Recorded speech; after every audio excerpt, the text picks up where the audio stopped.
శ్రీమద్ రామాయణము బాలకాండ 25వ సర్గ. విశ్వామిత్రుని మాటలు శ్రద్ధగా విన్న రాముడు విశ్వామిత్రునితో ఇలా అన్నాడు. ఓ మునిపుంగవ, సాధారణంగా యక్షులు తక్కువ బలం కలవారు అంటారు కదా.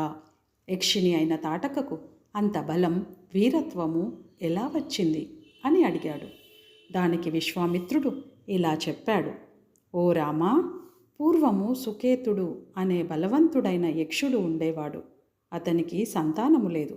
సంతానము కొరకు అతడు బ్రహ్మదేవుని గురించి ఘోరమైన తపస్సు చేశాడు.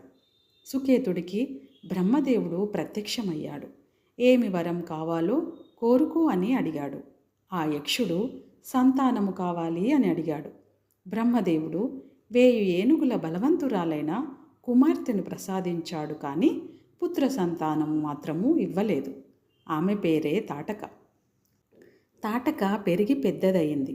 సుకేతుడు తన కుమార్తె తాటకను సుందుడు అనే అతనికిచ్చి వివాహం చేశాడు. సుందుడికి తాటకకు మహాబలవంతుడైన మారీచుడు అనే కుమారుడు జన్మించాడు. అగస్త్యుని శాపము వలన సుందుడు మరణించాడు.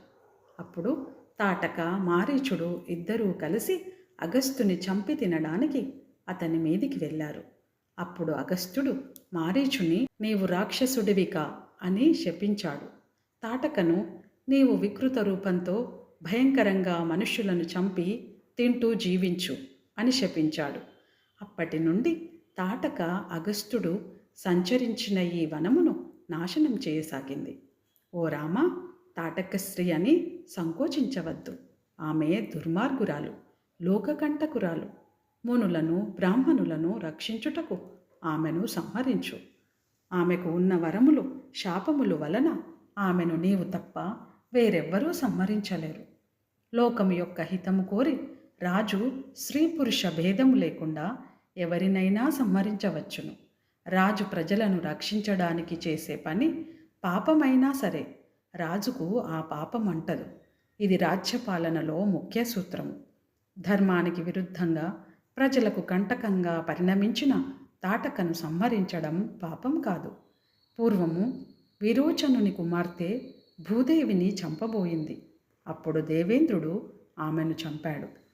పూర్వము శుక్రాచార్యుని తల్లి లోకములో ఇంద్రుడు ఉండకూడదు అనే కోరికతో తీవ్రంగా తపస్సు చేసింది. ధర్మవిరుద్ధమైన